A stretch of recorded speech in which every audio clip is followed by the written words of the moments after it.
蓝忘机一口气说这么多话，魏无羡已经热泪盈眶，感动得哽咽起来。蓝湛，你当初就应该把我绑了，藏起来。呜，爱人哭了，把蓝忘机心疼坏了。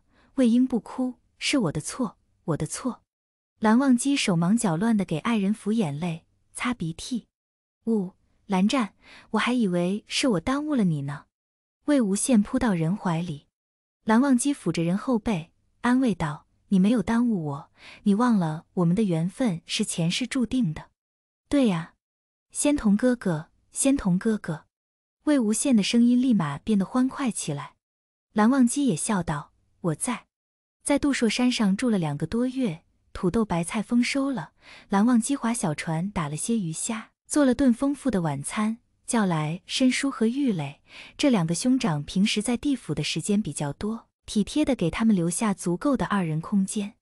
魏无羡乖巧地给申叔和玉磊斟上酒。申叔看到这么多菜，猜到他们是要离开了。天气渐凉，阿英不会照顾自己，阿占，你要多费心。我会的，大哥二哥放心。蓝忘机道。要走了吗？玉磊道。毕竟我们什么都不懂，趁还有些时间，想去向有经验的妇人请教请教，怎么带孩子。魏无羡道。别怕，也没多难。申叔道。我不怕，是蓝湛紧张。魏无羡道。随着时间一点点临近，魏无羡的肚子越来越大，想到要剖腹取子，蓝忘机就害怕的不行，刨丹之事还历历在目，真不想魏无羡再经历一次。阿占那是担心你，不过阿占，你要相信，有药王在，阿英不会有事的。申叔安慰道。是，大哥。蓝忘机依旧高兴不起来。魏无羡给申叔和玉磊加了个土豆烧大虾。大哥哥，你们尝尝，这是我们自己家地里的土豆，还有辣椒、白菜都收在乾坤袋里了，你和二哥记得做来吃。申叔和玉磊尝了尝土豆，粉粉的很入味。申叔笑道：是不错，难得你们喜欢这样的日子。你小时候，我还怕你觉得无聊，连个玩伴都没有。有蓝湛陪着不会无聊，蓝湛喜静，相比云深不知处，这里其实更适合我们。魏无羡道。那是云深不知处，毕竟是凡人住的地方，你们俩已经不算是正经的凡人了，迟早要离开那里的。玉磊道。蓝忘机道。可叔父和兄长还在那里，还是要回去尽孝的。申叔点点头，去吧，有生之年别留下什么遗憾才好。回到云深不知处，这时魏无羡已经身怀6甲，因是双胎，肚子特别大，就像要生了一样，挡住了脚下的路。蓝忘机不放心，走那儿都要搀着，一走就是2个多月，把蓝启仁和一众弟子惦记坏了。望羡被孩子们簇拥着去了松风水月。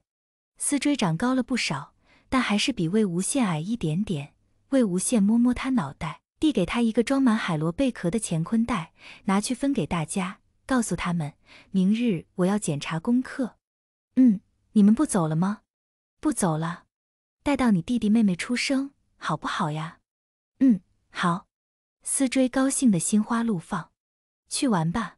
与蓝启仁和蓝曦臣见礼后，蓝忘机拿出他们带回来的珍珠珊瑚还有胶织纱，让蓝启仁和蓝曦臣自行处理。蓝忘机询问了仙门事务，对把事情都交给了叔父和兄长表示歉意。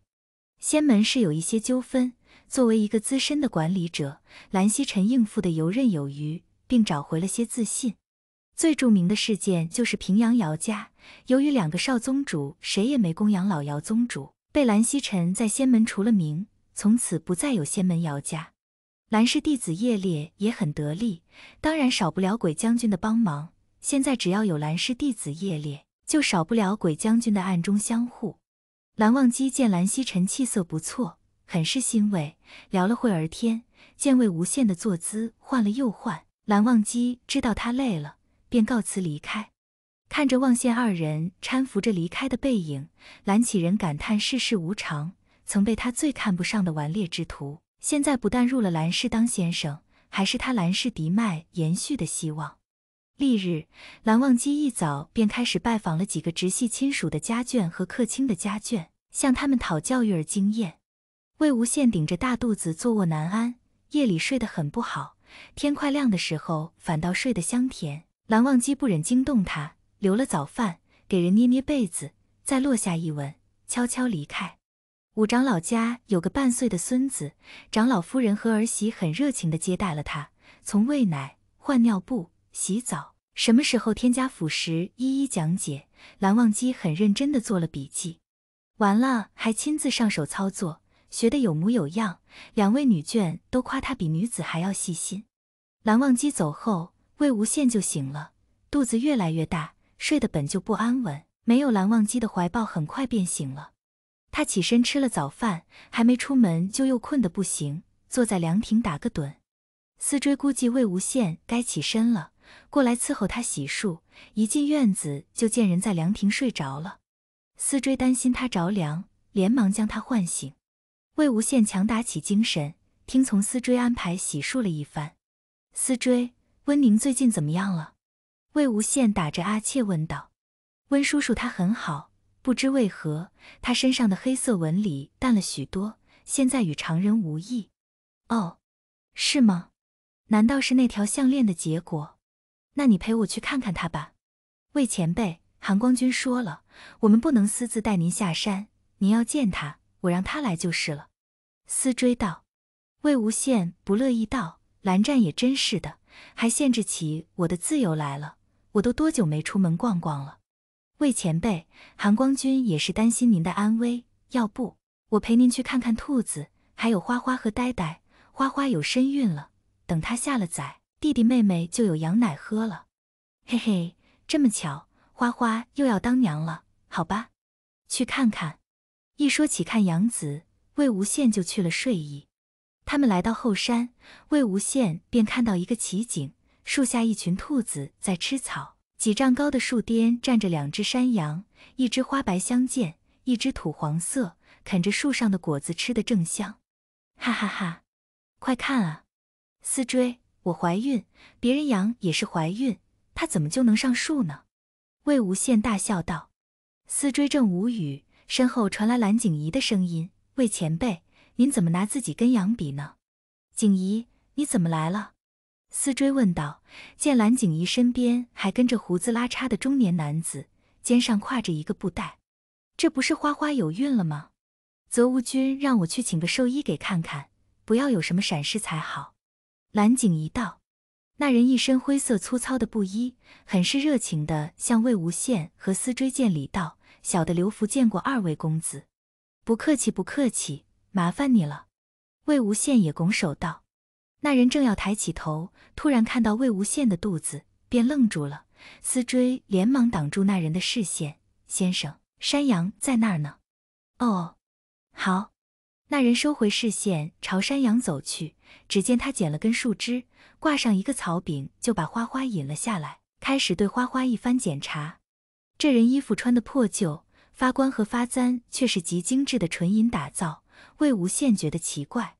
那人检查一番后说，花花有点营养不良，没啥大问题，拿出他带来的几个草饼给蓝景怡，说是粗粮加甘草还有食盐制作而成的，养子必备食物，养子吃了有力气，不易生病，1日喂1次就可以了。蓝景怡见人还专业，便付了银子，请他定时来给山羊做检查，直到生产。魏无羡看人的确像是兽医，便没有再起疑。回到净室，蓝忘机已经在做午饭了。蓝湛，你回来了，学得怎么样？还好，给五长老家的孙子换了尿布，洗了澡。小孩子可爱吗？很可爱。下次我们一起去。好。你知道吗？花花也有子崽了，刚才居然上树了，哈哈哈！树上站2只羊，想起来就好笑，哈哈哈！魏无羡捂着肚子笑道。蓝忘机连忙扶住人，山羊为了觅食，悬崖峭壁都是上得的。这么厉害，蓝湛你见过？